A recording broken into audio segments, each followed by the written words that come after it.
ಎಲ್ರಿಗೂ ಶುಭ ಸಂಜೆಯ ನಮಸ್ಕಾರಗಳು. EMV ಈ ಸಂಸ್ಥೆಯ ಒಂದು ಔಟ್ಲೆಟ್ನ ಉದ್ಘಾಟನಾ ಸಮಾರಂಭ ಇವತ್ತು ಬೆಳಿಗ್ಗೆಯಿಂದ ನಡೆದಿದೆ. ಇದು ಸಮಾರೋಪ ಸಮಾರಂಭದಾಗೆ ಆಗ್ತಾ ಇದೆ. ನಮ್ಮ ಡಾಕ್ಟರ್ ಕುಲಕರ್ಣಿ ಸರ್ ಅವರು ಸವಿಸ್ತಾರವಾಗಿ ನಾವೆಲ್ಲ ಶಾಸಕರು ನಾವೆಲ್ಲರೂ ಕೂಡ ವೇದಿಕೆಯಲ್ಲಿರುವಂಥ ಸಂದರ್ಭದಲ್ಲಿ ಈ ಸಂಸ್ಥೆ ಬಗ್ಗೆ ನಮಗೆ ಹೇಳಿದರು. ಆದರೆ ನಾವು ಈ ಸೈಯದ್ ಮುಜೀಬ್ ಸಾಹೇಬ್ರವರು ಕಾರ್ಕಳದವರಾಗಿದ್ದು 12 ವರ್ಷದಿಂದ ಸತತ ನಮ್ಮ ಸ್ನೇಹಿತರವರು.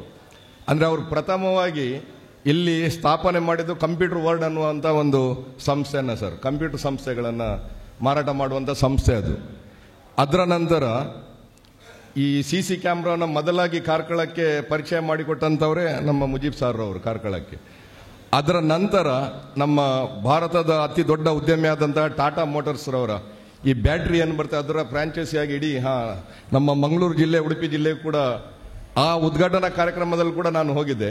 ಹಾಗಾಗಿ ಅದರ ನಂತರ ಈಗ ಇವತ್ತು ನಮ್ಮ ಎಷ್ಟು ಸರ್ಕಾರಿ ಕಚೇರಿಗಳಿದೆ ಕಾರ್ಕಳದಲ್ಲಿ ಇರ್ಬೋದು ಅಥವಾ ಬೇರೆ ನಮ್ಮ ಉಡುಪಿ ಜಿಲ್ಲೆಯಲ್ಲಿ, ಅದರ ಈ ಕಂಪ್ಯೂಟರ್ನ ಪರಿಕರಗಳನ್ನು ಟೆಂಡರ್ ಮುಖಾಂತರ ಪಡೆದುಕೊಂಡು ಆ ಸಲಕರಣೆಗಳನ್ನು ಒದಗಿಸಿರುವಂಥ ಸಂಸ್ಥೆ ಅದು ಕಂಪ್ಯೂಟರ್ ವರ್ಲ್ಡ್ ಅಂತ ಹೇಳಿದ್ರು.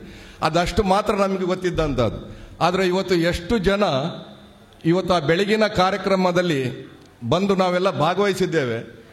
ಎಲ್ಲ ಮೂಕ ವಿಸ್ಮಿತರಾಗಿ ಕೂತು ನೋಡಿದಷ್ಟೇ ಅಲ್ಲಿ ಕಾರ್ಯಕ್ರಮದಲ್ಲಿ ನೀವು ಹೇಳಿದ ವಿಷಯಗಳು. ಅದರ ನಂತರ ಶಾಸಕರು ಹೋಗುವಾಗ ಸಹ ನಮ್ಮ ಹತ್ರ ಹೇಳಿದರು, ಈ ರೀತಿಯಾದಂಥ ಒಂದು ವ್ಯಕ್ತಿ ನಮ್ಮ ಕಾರ್ಕಳದಲ್ಲಿ ಇದ್ದಾರ ಮಾರ್ರೆ, 32,000 ಜನರು ಒಂದು ಬದುಕನ್ನು ಕಟ್ಟಿಕೊಂಡಿರುವಂಥ ಒಂದು ME ಸಂಸ್ಥೆ ಅಂತ ಹೇಳಿ ಹುಟ್ಟಾಕಿರುವಂಥ ಒಂದು ವ್ಯಕ್ತಿ ಕಾರ್ಕಳದಲ್ಲಿ ಇದ್ದಾರಾ ಅಂತ ಹೇಳಿ ಅವರು ಮಾತ್ರ ಹೇಳಿದಲ್ಲ, ಇಡೀ ನಮ್ಮ ಸಮುದಾಯದವರು ಅಲ್ಲಿ ಬಂದಂತಹ ನಮ್ಮ ಪರಿಸರದವರು ಎಲ್ಲರೂ ಕೂಡ ಭಾರಿ ಆಶ್ಚರ್ಯ, ಮೂಕ ವಿಸ್ಮಿತರಾಗಿ ಒಂದು ನಿಮಿಷ ಸುಮ್ಮನೆ, ಅಂದರೆ ಯಾರೂ ಕೂಡ ಯಾವುದೇ ಮಾತಾಡ್ತಾ ಇಲ್ಲ, ಇದೇನು ಅಂತ ಹೇಳಿ. ಹೊರಗಡೆ ಬಂದ ನಂತರ ನಾವೀಗ ಮಧ್ಯಾಹ್ನ ನಂತರ ಸಹ ಮಾತಾಡಿದೆವು. ಎಂತಹ ಒಂದು ಬೆನ್ನೆಲುಬುಳಿ ಸಿಕ್ಕಿದ್ದಾರೆ ಅಂತ ಹೇಳಿದರೆ ನಮ್ಮ ಭಾಷಾ ಸರ್ ಅಂತವರು, ನಮ್ಮ Kulkarni sir, doctor Kulkarni sir ಅವರು, ಮತ್ತು ಅದೇ ರೀತಿಯಾಗಿ ನಮ್ಮ ಸಂಜಯ್ ಸರ್ ಅವರು, ಅವರ ಒಟ್ಟಿಗೆ ಇಡೀ 32,000 ಜನದ ಒಂದು ಟೀಮ್. ಈ ಟೀಮು ಇವತ್ತು ಏನು ತಾವು ಈ ಸುಡು ಬಿಸಿಲಿನಲ್ಲಿ, ಬಹುಶಃ ಕಾರ್ಕಳದ ಈ ಬಿಸಿಲೇ ಬೇರೆ, ಯಾಕಂದರೆ ಇಲ್ಲಿ ಬಿಸಿಲಲ್ಲಿ ಬಿಸಿಲು ಜಾಸ್ತಿ ಇರೋದಿಲ್ಲ, ಇದರದ್ದು ಒಂದು ರೀತಿ ಝಳ ಜಾಸ್ತಿ ಇಲ್ಲಿ. ನಾನಂದರೆ ಕರ್ನಾಟಕ ರಾಜ್ಯದ ಎಲ್ಲ ಜಿಲ್ಲೆಗಳಲ್ಲಿ ಪ್ರವಾಸ ಮಾಡಿದವನು. ವಿಜಯಪುರದ ಇಂಡಿ ಇರ್ಬೋದು, ಚಡ್ಚಣಿ ಇರ್ಬೋದು, ಅಲ್ಲಿಂದ ಹಿಡಿದು ಈಗ ಅಥಣಿಯ ನಮ್ಮ ನಾಯಕರು ಕೂಡ ಮಾತಾಡಿದ್ರು. ಇಲ್ಲಿ ಅಥಣಿ, ಚಿಕ್ಕೋಡಿ ಇದೆಲ್ಲ ನಾನು ತಿರುಗಾಡಿದಂಥ ಊರುಗಳೇ. ನಮ್ಮ ಒಟ್ಟಿಗೆ ಇವತ್ತು ನಮ್ಮ ಒಟ್ಟಿಗೆ ಒಂದು ಹೊಸ ಪರಿಚಯ ಕೂಡ ಆಯಿತು.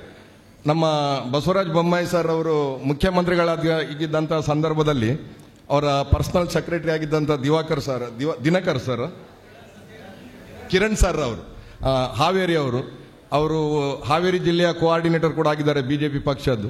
ಸರ್, ನಿಮ್ಮ ಪಕ್ಕದಲ್ಲಿ ಕೂತವರು ಕೂಡ ನಮ್ಮ ಖಾಲಿಕ್ ಸಾಹೇಬರು ಕೂಡ ಕಾರ್ಕಳ ತಾಲೂಕಿನ BJPಯ ಮುಖಂಡರು. ಅವರು ವಕ್ಫ್ ಬೋರ್ಡ್ನ ಸದಸ್ಯರು ಕೂಡ ಆಗಿದ್ದಾರೆ. ಅವರು ಕಾಂಗ್ರೆಸ್ನ ಅಲ್ಪಸಂಖ್ಯಾತರ ಅಧ್ಯಕ್ಷರು. ನಾನು 20 ವರ್ಷದಿಂದ ಕಾಂಗ್ರೆಸ್ ಪಕ್ಷದಲ್ಲಿ ಪುರಸಭಾ ಸದಸ್ಯನಾಗಿದ್ದೇನೆ. ಇಲ್ಲಿ ಹಲವಾರು ಸ್ಥಾಯಿ ಸಮಿತಿಗಳಿರ್ಬೋದು, ಮತ್ತೊಂದು ಅಂದರೆ ಇದರಲ್ಲಿ ರಾಜಕೀಯ ಅಂತೇಳಿ ಏನಿಲ್ಲ. ಮುಜೀಬ್ ಸಾಹೇಬರು ಯಾವುದೇ ರಾಜಕೀಯದಲ್ಲಿ ಇಲ್ಲ. ಅವ್ರು ನಮ್ಮ ಆತ್ಮೀಯರವರು.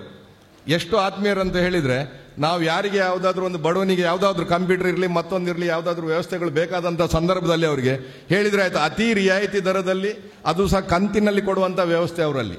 ಅದು ಯಾವಾಗಲೂ ಕೂಡ ನೀವು ಕೊಡ್ಬೋದು. ಅಂಥ ಒಂದು ಒಳ್ಳೆಯ ಮನಸ್ಸನ್ನು ಇಟ್ಕೊಂಡಂತಹ ವ್ಯಕ್ತಿ ಅವರು. ನಾವು ಕೂಡ ಅದೆಷ್ಟೋ ಸಾಮಗ್ರಿಗಳನ್ನು ಅವ್ರ ಹತ್ರ ಪರ್ಚೇಸ್ ಮಾಡಿ ನಂತರ ದುಡ್ಡು ಕೊಟ್ಟದ್ದುಂಟು. ಅವರ ಫೋನ್ ಬರೋರಿಗೆ ಕೊಡೋದಿಲ್ಲ, ಸ್ವಲ್ಪ ಜನ ಇದ್ದಾರಲ್ಲ, ಅದು ವ್ಯವಹಾರದಲ್ಲಿ ಗೊತ್ತಿರುವಂಥದ್ದು ವಿಚಾರಗಳು. ಆದರೆ ಇವತ್ತು ನಮಗೆಲ್ಲರಿಗೂ ಸಂತೋಷ ಏನಂತ ಹೇಳಿದರೆ, ಈ MV ಸಂಸ್ಥೆ ಏನಿದೆ ಇದರಲ್ಲಿ ಸಾರ್ ಅವರು ಒಂದು ಬೆಳಿಗ್ಗೆ ಮಾತು ಹೇಳಿದರು, ನಮ್ಮ ಡಾಕ್ಟರ್ ಕುಲಕರ್ಣಿ ಸಾರ್ ಅವರು. ಅಮಿತಾಬ್ ಬಚ್ಚನ್ ಮತ್ತು ಅವರ ಸೊಸೆ ಇರಬೇಕು ಐಶ್ವರ್ಯ ರೈ ಹೆಸರೇನೋ ಹೇಳಿದ್ರಿ ಸರ್ ನೀವು.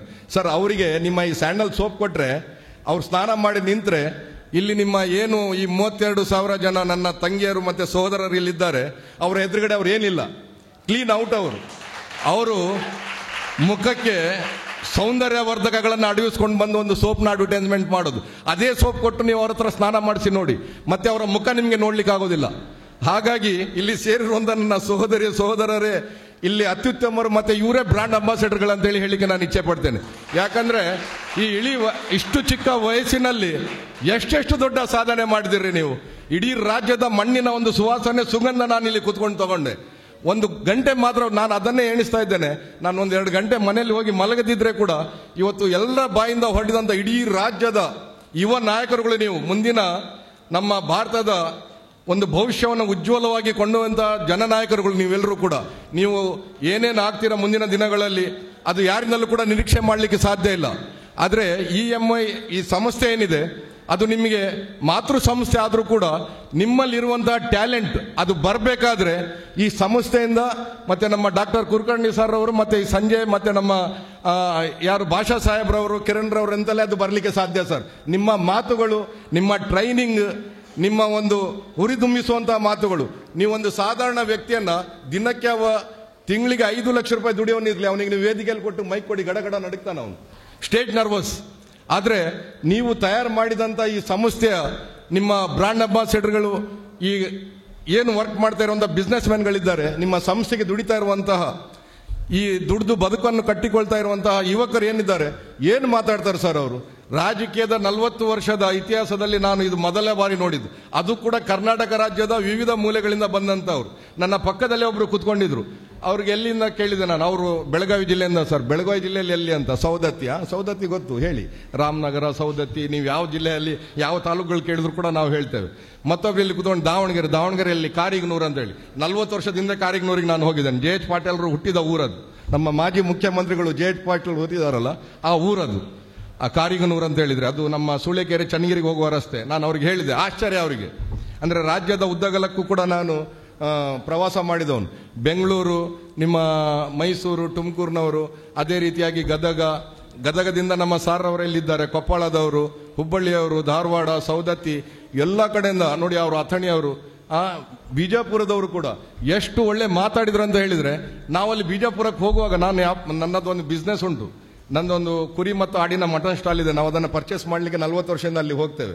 ಹಾಗಾಗಿ ಆ ಕಡೆ ಭಾಷೆ ಗೀಷೆ ಎಲ್ಲ ಗೊತ್ತುಂಟು. ಅಲ್ಲಿಯ ಈ ಜೋಳದ ರೊಟ್ಟಿ ತಿಂಡಿ ಏನಿದೆ ಅದೆಲ್ಲ ತಿಂದು ಕೂಡ ನನಗೆ ಗೊತ್ತಿದೆ. ಅದನ್ನು ನಾವು ಇವತ್ತು ಕೂಡ ಇಷ್ಟಪಡ್ತೇವೆ. ನಾವು ಆ ತಿಂಡಿ ತಿನಿಸುಗಳನ್ನು ಅಲ್ಲಿಂದಲೇ ತರುವಂಥದ್ದು. ನಾವು ಬೆಳಗಾವಿಯ ಕುಂದ ಇದೆಲ್ಲ ನಾನು ಅಲ್ಲಿಂದಲೇ ತರೋದು ಜಾಸ್ತಿಯಾಗಿ. ಜಮಖಂಡಿ ಆಚೆ ಈಚೆ ಎಲ್ಲ ಹೋದಾಗ ಎಲ್ಲ ತರುವಂಥದ್ದು.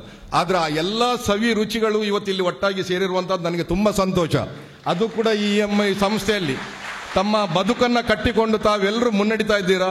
ಇನ್ನೂ ಕೂಡ ಮುಂದಕ್ಕೆ ನಿಮ್ಮ ಭವಿಷ್ಯ ಉಜ್ವಲವಾಗಿರಲಿ ಅಂತ ಹೇಳಿ ಹಾರೈಸ್ತಾ, ಈಗ ಕರೆದಂತ ಸರ್ ಎಲ್ಲರೂ ಬಂದಿದಾರ ಅಥವಾ ಮಾತಾಡ್ತಾ ನಿಂದ್ರೆ ನಾವು ಸಹ ಮಾತಾಡ್ತಾನೆ ಇರ್ತೇವೆ. ಅಂದರೆ ಇದು ರಾಜಕೀಯದ ವೇದಿಕೆ ಅಲ್ಲಲ್ಲ. ಹಾಗಾಗಿ ನನಗೆ ನೀವು ಇಲ್ಲಿ ಕರೆದು ಅವಕಾಶ ಕೊಟ್ಟಿದ್ದೀರಾ. ನಾನು ಹೇಳುವಂಥದ್ದು ನಮ್ಮ ಮುಜೀಬ್ ಸರ್ ಅವರಲ್ಲಿ, ಮತ್ತೆ ನಮ್ಮ ಡಾಕ್ಟರ್ ಕುಲಕರ್ಣಿ ಸರ್ ಅವರು, ಮತ್ತೆ ಸಂಜಯ್ ಸರ್, ಮತ್ತೆ ನಮ್ಮ ಭಾಷಾ ಸರ್ ಅವರಲ್ಲಿ ನನ್ನ ವಿನಂತಿ ಏನಂತ ಹೇಳಿದ್ರೆ, ಬ್ರಾಂಡ್ ಅಂಬಾಸಿಡರ್ಗಳಾಗಿ ಇವತ್ತು ಕೋಟ್ಯಾಂತರ ರೂಪಾಯಿ ಕೊಟ್ಟು ಸಚಿನ್ ತೆಂಡೂಲ್ಕರ್ ಇರ್ಬೋದು, ಅಥವಾ ವಿರಾಟ್ ಕೊಹ್ಲಿ ಇರ್ಬೋದು, ಅಥವಾ ಇದೇ ಅಮಿತಾಬ್ ಬಚ್ಚನ್, ಶಾರುಖ್ ಖಾನ್, ಸಲ್ಮಾನ್ ಖಾನ್, ಇಂಥವರನ್ನೆಲ್ಲ ಬ್ರಾಂಡ್ ಅಂಬಾಸಿಡರ್ಗಳಾಗಿ ಒಂದೊಂದು ಉತ್ಪನ್ನಗಳಿಗೆ ಒಂದು ಮಾರ್ಕೆಟಿಂಗ್ ಮಾಡ್ತಾರೆ. ನಾನು ಹೇಳುವಂಥದ್ದು, ನಿಮ್ಮಲ್ಲಿರುವಂತಹ ಸ್ಫೂರ್ತಿದಾಯಕವಾದಂತಹ ಈ ಯುವಕರೇನಿದ್ದಾರೆ ಇವರನ್ನೇ ಬ್ರಾಂಡ್ ಅಂಬಾಸಿಡರ್ ಮಾಡಿ. ನನ್ನ ಸಹೋದರರು ಇಲ್ಲಿದ್ದಾರೆ, ಅವರನ್ನು ಕೂಡ ಒಂದೊಂದು ಐಟಮಿಗೆ ಅವ್ರಿಗೂ ಕೂಡ ಬ್ರಾಂಡ್ ಅಂಬಾಸಿಡರ್ಗಳನ್ನ ಮಾಡಿ ನೀವು ಹಾಕಿ ಹೊರಗಡೆ ನೋಡುವ. ಅದು ಯಾಕೆ ನಡೆಯೋದಿಲ್ಲ ಅಂತೇಳಿ ಇವತ್ತು ಈ ಸಂಸ್ಥೆ 32,000ದಿಂದ 32 ಕೋಟಿಗೂ ಕೂಡ ತಲುಪಲಿಕ್ಕೆ ಸಾಧ್ಯತೆ ಉಂಟು.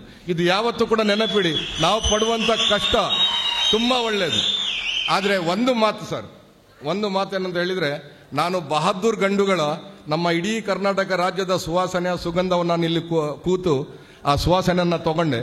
ಆದರೆ ನನ್ನ ಸಹೋದರಿಯರಾದಂತಹ ಕಿತ್ತೂರು ರಾಣಿ ಚೆನ್ನಮ್ಮ, ಒನಕೆ ಒಬ್ಬರವರ ಒಂದು ಮಾತನ್ನು ನನಗೆ ಕೇಳಲಿಕ್ಕೆ ಸಮಯ ಸಿಗಲಿ. ಬಹುಶಃ ಅವ್ರದ್ದು ಇತ್ತಾ ಇಲ್ವಾ ನನಗೆ ಗೊತ್ತಿಲ್ಲ. ಅವ್ರಿಗೆ ಅವಕಾಶ ಇತ್ತಾ? ಮಾತಾಡಿದಾರಾ ನೋಡಿ? ಅದರಿಂದ ವಂಚಿತನಾಗಿದ್ದೇನೆ. ಮುಂದಿನ ದಿನಗಳಲ್ಲಿ ನಿಮ್ಮ ಇಂಥ ಕಾರ್ಯಕ್ರಮಗಳಿದ್ದಲ್ಲಿ ನಮಗೊಂದು ವಿಶೇಷವಾಗಿ ಆಹ್ವಾನ ನೀಡಿ ಸರ್. ಅವರ ಮಾತುಗಳನ್ನು ನಾನು ಕೇಳಬೇಕು. ನಂತರ ಅವರು ಕೂಡ ಯಾವ ರೀತಿ ತಮ್ಮ ಬದುಕನ್ನು ಕಟ್ಟಿಕೊಂಡಿದ್ದಾರೆ ಅಂತೇಳಿ. ಈಗ ಕೆಲವರು ಹೇಳ್ತಾ ಇದ್ರು ಇಲ್ಲಿ, ಸರ್ ಜೀತದಾಳುಗಳಾಗಿ ದುಡಿದವರು, ಈ ನಮ್ಮ ಟೈಲ್ಸ್ ಹಾಕುವ ಕೆಲಸ ಮಾಡುವಂಥವರೆಲ್ಲ ಇವತ್ತು ಸೂಟ್ಗಳನ್ನು ಹಾಕ್ಕೊಂಡಿದ್ದಾರೆ. ನೋಡುವಾಗ ನನಗೆ ಸಹ ಕಣ್ಣಲ್ಲಿ ನೀರು ತುಂಬಿ ಬಂತು. ಯಾಕಂದರೆ ಅವರ ತಂದೆ ತಾಯಿಯವರು ಯಾವ ಸಂತೋಷ ಪಟ್ಟಿರ್ಬೋದು ನೀವು ಒಂದು ಯೋಚನೆ ಮಾಡಿ.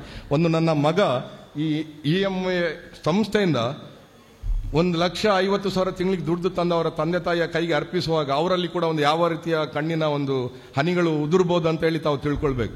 ಅಂತ ಒಂದು ಸಂಸ್ಥೆಯನ್ನು ಕಟ್ಟಿ ಇವತ್ತು ನಿಮಗೆಲ್ಲರಿಗೂ ಸಮರ್ಪಣೆ ಮಾಡಿದಂಥ ಸೈಯದ್ ಮುಜೀಬ್ ಸಾಬ್ರ ಅವರಿಗೂ ಮತ್ತೆ ಎಲ್ಲ ಆ ಟೀಮಿನ ಪ್ರತಿಯೊಬ್ಬ ಬೆನ್ನೆಲುಬುಗಳಿಗೂ ಕೂಡ 32,000 ಜನರು ಎಲ್ಲರಿಗೂ ಕೂಡ ನಾನು ಉತ್ಪೂರ್ವಕ ವಂದನೆಗಳನ್ನು ಅರ್ಪಿಸಿ ಅವಕಾಶ ಕೊಟ್ಟದಕ್ಕಾಗಿ ಈ ಸಂಸ್ಥೆ ಎಲ್ಲರನ್ನೂ ಕೂಡ ವಂದಿಸಿ ನನ್ನ ಮಾತನ್ನು ಮುಗಿಸ್ತಾ ಇದ್ದೇನೆ. ಜೈ ಹಿಂದ್, ಜೈ ಕರ್ನಾಟಕ.